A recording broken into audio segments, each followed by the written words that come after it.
믿음의 권속들, 여러분은 다른 사람들에게 여러분을 소개할 때 어떻게 소개하시나요? 가끔 어떤 분들은 저보고 명함이 있냐라고 물어요. 저는 명함이 없어요. 그냥 자인교회 섬기고 있는 권희찬 목사입니다. 그렇게 얘기할 뿐이에요.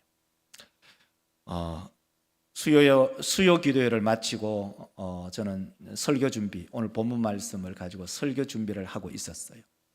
갑자기 전화가 오네요. 전화가 와서 깜짝 놀랐어요. 우리 원로 장모님 중에 한 분이 전화가 와서 식당에 빨리 오시래요. 그냥 전화로 하시면 안 되냐고. 와야 된대요. 너무 놀랐어요. 왜? 가끔 한 번씩 식당에서 폭탄들이 떨어지잖아요. 왜? 뒤따 싸우니까. 오늘 또 무슨 싸움이 벌어졌나? 원로 장모님께서 저보고 오래요. 뻔히 제 목사가 수요일 날 설교 준비하는 거 뻔히 아시는데 오시라는데 안 갈 수가 있나요? 갔어요. 가니까 이 이야기를 하는 거예요. 어느 한 분이 교회에 많은 고기와 공국을 끓일 수 있는 뼈를 제공하셨다고. 그 탁자 위에 산더미처럼 이렇게 쌓아뒀어요.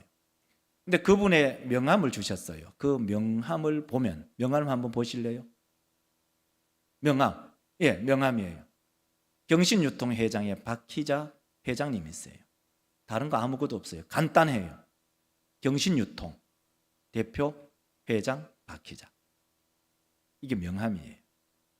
그래서 그 다음날, 이제 수요일이니까 그 다음날 목요일날 이 박희자 회장님께 감사 전날을 올렸지요. 우리 믿음의 성도들, 자기를 소개할 때 어떻게 소개하나요? 여러분 명함 가지고 계시나요? 여러분 나름대로 명함을 가지고 계실 수도 있고 가지고 계시지 않을 수도 있지만 자기를 소개할 때는 굉장히 심플하게 소개를 합니다. 마치 경신유통 박희자 회장님처럼. 오늘 성경은 노아의 프로필을 아주 간략하게 설명하고 있습니다. 노아는 어떤 사람인가? 노아는 바로 의인이고 완전한 사람이고 하나님과 동행한 사람이다 라고 아주 노아를 심플하게 설명하고 있어요. 오늘 본 말씀 9절을 한번 볼까요?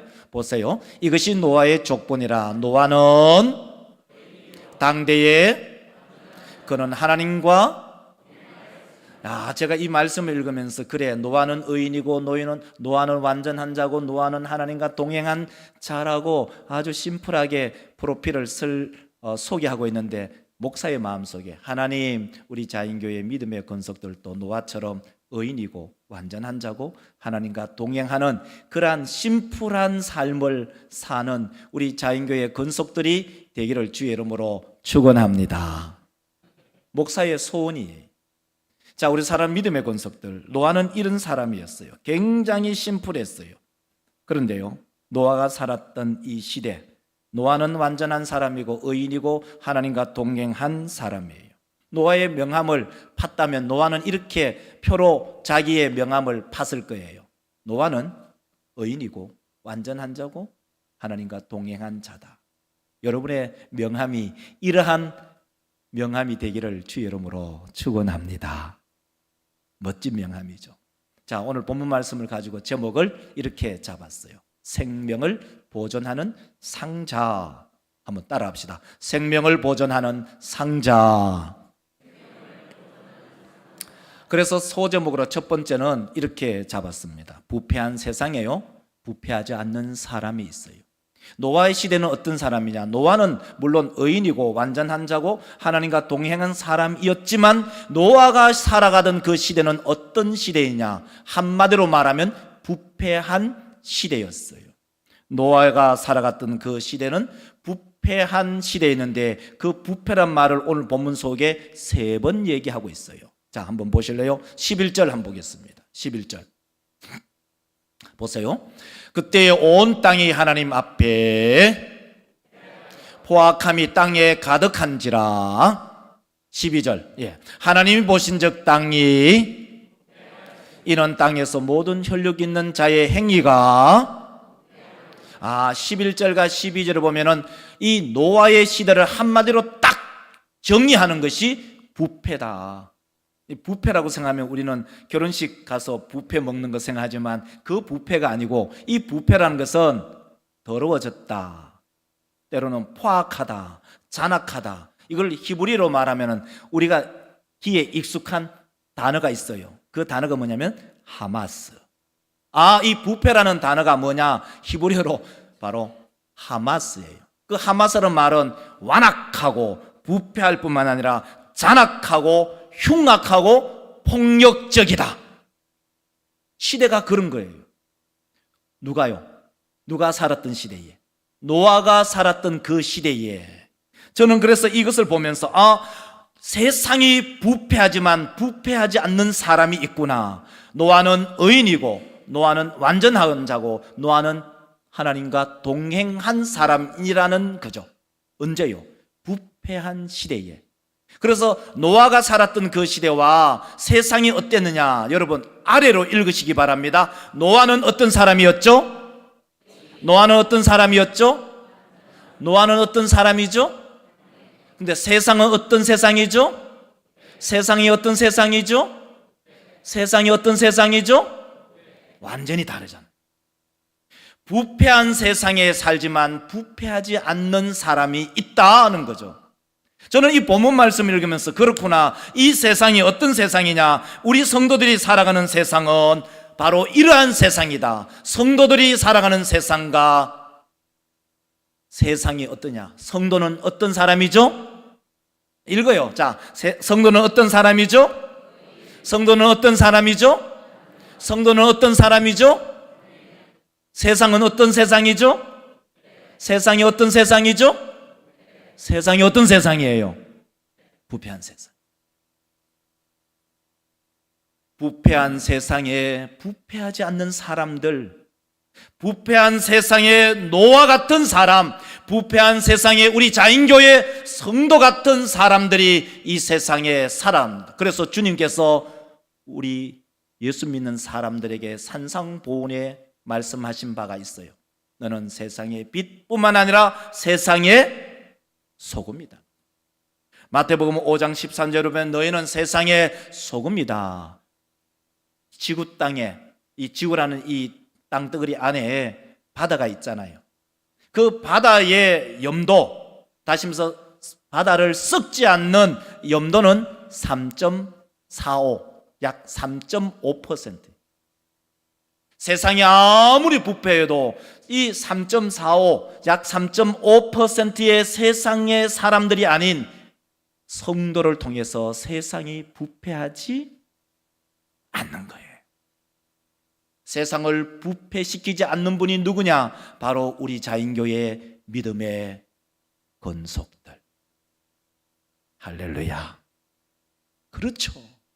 우리 믿음의 권속들로 인해서 세상이 썩어가지만은 우리 성도들로 통해서 세상이 썩어가지 않는 세상. 부패한 세상, 세상을 부패시키지 않는 성도들. 이 본문을 말씀을 읽으면서 우리는 아합 시대를 생각합니다. 아합의 시대가 어떤 시대냐? 아합의 시대는 한마디로 말하면 부패한 시대였어요. 그게 주종을 이룬 사람들이 누구예요? 아합과 이세벨. 아합과 이세벨이 주로 하는 일이 뭐예요? 그들은 바로 바알과 아세라 선지자를 세워서 세상을 부패시키는 시대였어요. 그때에 엘리야가 이렇게 말합니다. 엘리야는 이렇게 얘기해요. 그가 대답하되, 엘리야죠? 엘리야가 대답하되 내가 만군의 하나님 여호와께 열심히 유별하오니 이는 이스라엘 자손이 주의 언약을 버리고 주의 제단을 헐며 칼로 주의 선자들을 죽였음이오며 그들이 내 생명을 찾아 빼앗으려고 합니다. 하나님, 이 세상이 부패하고 나 혼자만 남았습니다. 이 엘리야는 세상을 바라볼 때 절망하고 그에는 소망이 없고 좌절한 상태에 있는 그러한 비참한 마음을 가지고 있었어요. 그때 하나님께서 이 엘리야에게 어떻게 말씀합니까? 이렇게 말합니다. 열왕기상 19장 18절에 보면 이렇게 말합니다. 그러나 내가 이스라엘 가운데에 다 바알에게 무릎을 꿇지 아니하고 다 바알에게 입맞추지 아니한 자니라. 우리 사람 믿음의 성도들, 우리가 신앙생활 할 때 때로는 외로움을 느껴요. 내 혼자만 고군분투하는 것처럼 느껴요. 때로는 목사도 외로움을 느껴요. 아니, 도와주는 성도들이 아무도 없네. 아니, 도와주는 장로님들이 아무도 없네. 굉장히 외로움을 느낄 때 하나님은 그렇게 말씀하지 않으셔요. 하나님께서는 엘리야야, 너 혼자만 남았다고 생각하느냐? 천만의 만만의 말씀이다. 내가 바알에게 아세라에게 무릎 꿇지 아니하고 입 맞추지 아니한 무려 7,000명의 사람들을 남겨놓았다. 세상이 부패하지만 부패하지 않는 사람을 남겨놓았다. 우리 사람 모든 믿음의 권속들의 심령 속에, 마음 속에 하나님, 세상이 부패하지만 부패하지 않는 수많은 성도들이 있음을 우리는 기억하고, 그 성도들 중에 내 자신이 부패하지 아니한 성도임을 기억하고 믿으시기를 주의 이름으로 축원합니다. 우리 사랑하는 성도들이 세상에서 살아갈 때에 부패하지 아니한 믿음의 사람들, 아주 유명한 한 책이 있었어요. 저희들이 신대원 다닐 때에 저 책을 거의 다 읽었던 책이에요. 자크 엘룰이 아주 유명하신 분인데, 이분이 쓴 책 중에 하나가 뭐냐면 세상 속의 그리스도인이. 참 책 제목만 딱 읽어봐도 우리의 그리스도인 성도들의 삶이 어떠하던 것을 알 수가 있어요. 저 책의 요점이 뭐냐면 이거예요. 성도들은 세상과 완전히 분리되어 살아갈 수는 없다. 성도들이 완전히 세상과 분리되어 살아간다면 저 산만 뒤에 올라가서 절간 짓고 거기 살면 돼요. 그러나 성도는 그렇게 살지 않아요. 성도는 세상 속에 살아가요. 세상 속에 살아가면서 성도들이 느끼는 고독, 때로는 갈등, 때로는 거기서 오는 상당한 어려움, 고통, 긴장이 있다 하는 거예요. 성도들이 세상을 살아가면서 긴장을 하고 살며 세상과 함께 살아가면서 그는 갈등을 느끼면서 살아간다. 그럼에도 불구하고 성도들은 부패하지 않는다. 우리 믿음의 권속들의 10년 가운데 하나님, 우리는 세상 속에 살아가는 그리스도인입니다. 세상과 마주치어서 살아가면서 거기는 긴장도 오고 때로는 갈등도 오지만 세상으로 넘어가서 세상의 사람들처럼 부패한 삶은 살지 않습니다. 우리 모든 믿음의 권속들이 그러한 삶을 살아가시기를 주의 이름으로 축원합니다. 두 번째로, 부패하지 않는 사람이 만든 것이 있습니다. 그것이 뭘까? 하나님께서는 세상이 부패하지만 부패하지 않는 사람들에게 미션, 의무, 책무를 준 바가 있습니다. 마치 영화의 한 제목처럼 톰 크루즈가 주연했던, 여러분 기억하시나요? 미션 임파서블. 미션, 의무, 책무, 임파서블, 불가능한 임무를 주었어요. 어떻게 보면은 그 주인공을 불가능한 임무를 줌으로써 그가 죽게 내버려 두려는 그런 의도의 영화예요. 우리 사람 믿음의 권속들에게도 마치 미션 임파서블 반 불가능한 임무를 주신 것 같아요. 그게 뭐예요? 바로 하나님께서는 부패한 세상에서 부패하지 않는 사람들에게 임무를 주셨어요. 그 임무가 무엇인가? 바로 방주를 만드는 것입니다. 오늘 본문 말씀에 방주란 말을 4번 하고 있어요. 한번 보실래요? 14절부터 읽겠습니다. 너는 코페르 나무로 너를 위하여 그 안에 칸들을 막고 역청을 그 안에 칠하라. 15절, 내가 만든, 다시 읽겠습니다. 내가 만든 이러하니 그 길이가 300규빗 너비는 50규빗, 높이는 30규빗이라. 18절. 그러나 너와는 내가 내 언약을 세우리니 너는 내 아들들과 내 아내와 내 묘리들과 함께 들어가서 혈육이 있는 모든 생물을 너는 각기 암수 한 쌍씩 이끌어들여 너와 함께 생명을 보존하게 하되. 자, 머릿속에 쫙 14절, 15절, 18절, 19절 네 번 얘기해요. 다시 말해서 우리 한글 번역 성경에는 네 번 번역을, 네 번 방주라고 번역하는데 제가 원전을 찾아보면 7번 얘기해요. 방주란 말을 7번 해요. 자, 오늘 이 본문 말씀을 보면서 14절, 15절, 18절, 19절에 그 방주란 말을 오늘 보면은 4번을 하고 있는데 그 4번의 의미가 각각 조금씩 차이가 있어요.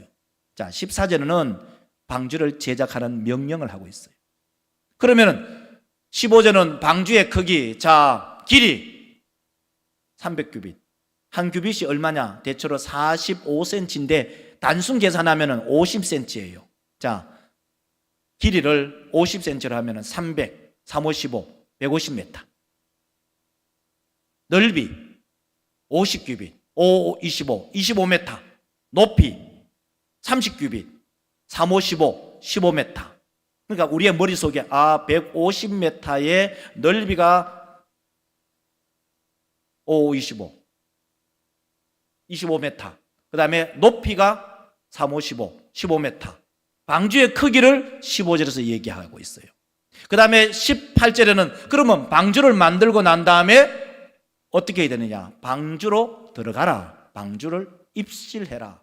그 다음에 19절에는 방주의 용도를 설명하고 있어요. 다시 한번 14절, 15절, 18절, 19절을 한번 다시 백해서 읽어보면 이 의미가 충분히 들어봐요. 자, 보세요. 방주를 제작하라는 명령이 있어요. 14절. 너는 고페루 나무로 너를 위하여 그 안에 칸들을 막고 역청을 그 안팎에 칠하라. 그러니까 14절은 방주 만들라는 명령. 그 다음에 방주의 규격이 나와져요. 방주의 크기. 자, 15절. 내가 만든 이러하니 그 길이는 300규빗, 너비는 50규빗, 높이는 30규빗이라. 18절. 자, 이제 방주로 들어가는 거잖아요.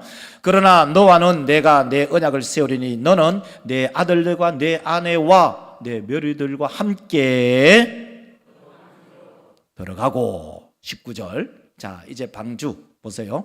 혈육이 있는 모든 생물을 너는 각기 암수 한 쌍씩 이끌어들여 너와 함께 생명을 보존하라. 방주의 용도, 목적을 설명하고 있습니다. 자, 이제 오늘 설교의 두 번째 제목이 뭐냐면은 이거잖아요. 바로 부패하지 않는 사람들이 만든 것이 뭐냐는 거예요. 그죠? 부패하지 않는 사람, 노아, 우리 성도들이 만드는 것이 뭐냐, 이런 말이죠. 두 번째 핵심은 어디 있냐면은 바로 19절에 있어요. 19절을 읽어보세요. 혈육이 있는 모든 생물을 너는 각기 암수 한 쌍씩 이끌어들여 너와 함께. 방주의 목적이 뭐죠? 방주의 용도가 뭐죠? 생명을 보존하는 것. 한 번 더 20절에 얘기하고 있어요. 20절을 읽겠습니다. 20절 보세요. 자, 20절 나왔잖아요. 새가 그 종류대로, 가축이 그 종류대로, 땅에 기는 모든 것이 그 종류대로 각기 둘씩 내게로 나오리니.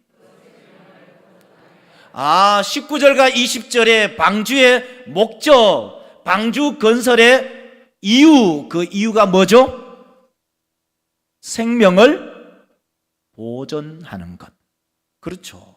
자, 방주를 만든 목적, 하나님께서 노아를 통해서 방주를 만드신 목적, 하나님께서 성도를 통해서 교회를 만드신 목적은 생명을 보존하기 위함. 이미 선명해요. 자, 이 방주란 말을, 방주, 이게 히브리어로 뭐냐면 테바예요. 우리는 주보를 만들 때 여러분은 주보를 한번 이렇게 딱 보면은 주일날 받아보지요. 우리 교역자들이 주보를 만드는데 최소한 이거는 10번 이상 퇴고를 봐요. 목사 성품상 이 오타나는 거 정말 힘들어해요. 만약에 이게 막 오타났다, 목사가 힘들어요. 여러분은 막 오타났다고 막 목사님 오타났네요 이런 얘기 하시는 분 아무도 없잖아요. 근데 목사는 오타나는 거 견디기 힘들어요. 그래서 10번 이상을 토요일 되면은 10시 반에 우리 교역자들 전부 주보, 우리 전부 이거 한 장씩 다 갖고 와서 주보를 쫙 읽어봐요. 치신 분은 못 찾아요. 그래서 타인들이 이 오타 탈자를 찾아내요. 그래서 주보에 오타가 거의 없어요. 우리 부목사님이 이렇게 얘기해요. 목사님, 이 설교 요약 서머리 여기 있잖아요. 설교 서머리. 설교 제목이 이거잖아요. 생명을 보존하는 상자. 목사님, 이 서머리 읽어봐도 상자란 말이 전혀 없는데요. 그 말은 무슨 말이냐? 생명을 생명을 보존하는 방주라고 얘기해야 되지 않나? 그 의미가 거기에 담겨 있었어요. 그런데 방주라는 말이 뭐냐면 테바인데, 그 테바는 히브리어로 테바가 두 가지, 여러 가지 의미가 있는데 오늘 본문과 연관되는 것은 그 첫째는 방주로 번역되었고, 그 다음에는 그것은 상자로 번역이 돼요. 그 상자로 언제 번역되느냐? 모세가 태어났어요. 모세가 태어났는데 그 아이가 자꾸 자라니까 3개월 이상 되니까 목청이 커지니까 어떻게 할 수 없어요. 그래서 그때 만든 것이 있었어요. 그게 뭐죠? 무엇을 만들었죠? 그렇죠. 갈대 상자. 출애굽기 2장 3절 한번 볼래요? 보세요.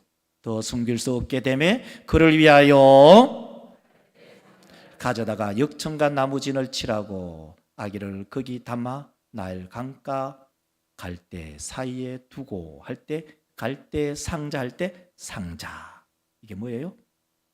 다르게 번역하면 방주예요.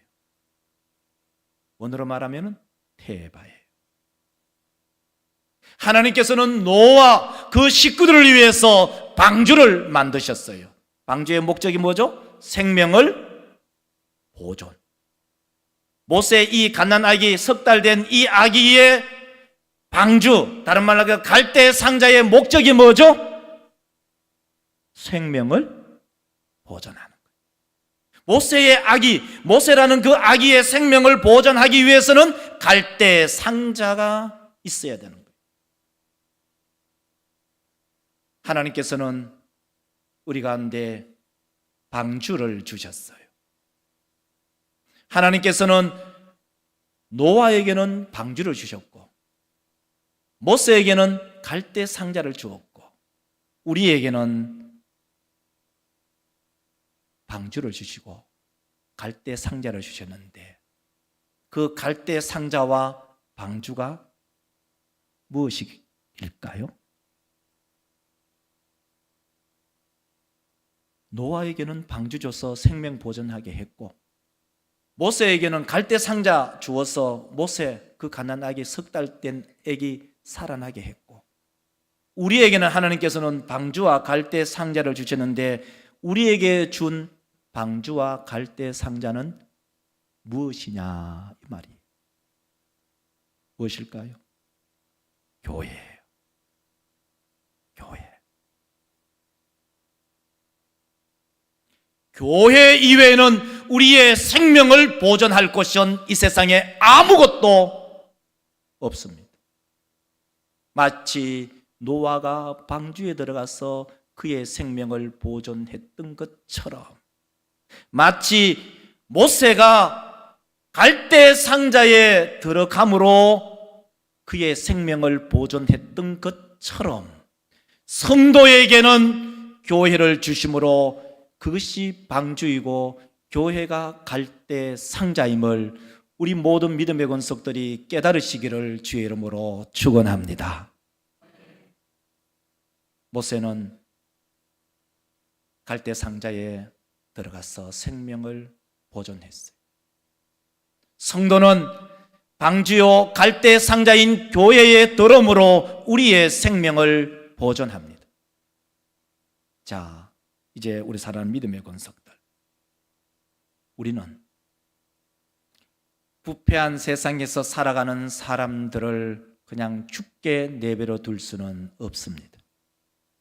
그러면 어떻게 해야 될까요? 방주로 들어오게 해야 되잖아요.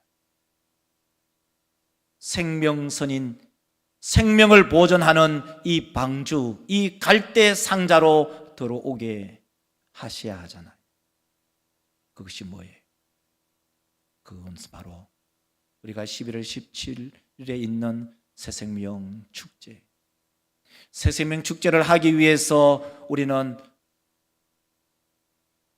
사랑의 바자회를 준비하고 있어요. 왜요? 생명선으로 바로 들어오기가 문턱이 너무 높으니 다리를 놓는 거예요. 다리를. 방주가 그렇게 높은데 그 방주에 바로 올라갈 사람들은 없어요. 다리를 통해서 방주로 들어갑니다. 11월 2일에 있는 사랑의 바자회는 방주로 들어오는 브릿지, 다리의 역할을 하는 겁니다.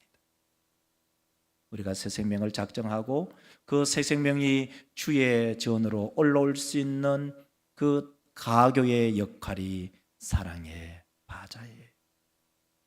우리 사람 믿음의 권속들이 여러분이 물품을 내기도 하고 물품을 만들기도 하고 또 새 생명을 초청하기도 하고 쿠폰을 나누기도 하고 이 모든 것이 다리를 놓는 하나의 방식이에요. 오늘 말씀을 기억하면서 우리 모든 믿음의 권속들, 우리는 부패한 세상에 살아가지만 부패한 사람들이 아니에요. 부패하지 않는 사람들이 만든 것이 있었어요. 부패하지 않는 사람이 만든 것, 바로 노아가 만든 것은 방주였어요. 모세의 생명을 보존한 것은 갈대 상자였어요. 우리의 생명을 보존하는 것은 교회예요. 세상에 부패한 삶을 살아가는 사람이 생명을 보존하기 위해서는 어떻게 해야 할까요? 방주로 들어와야 합니다. 갈대 상자로 들어와야 합니다. 갈대 상자, 방주로 들어올 수 있는 그 다리의 역할을 우리 믿음의 권속들이 잘 행하시는 귀하고 복된 우리 자인교회 권속들이 되시기를 주의 이름으로 축원합니다.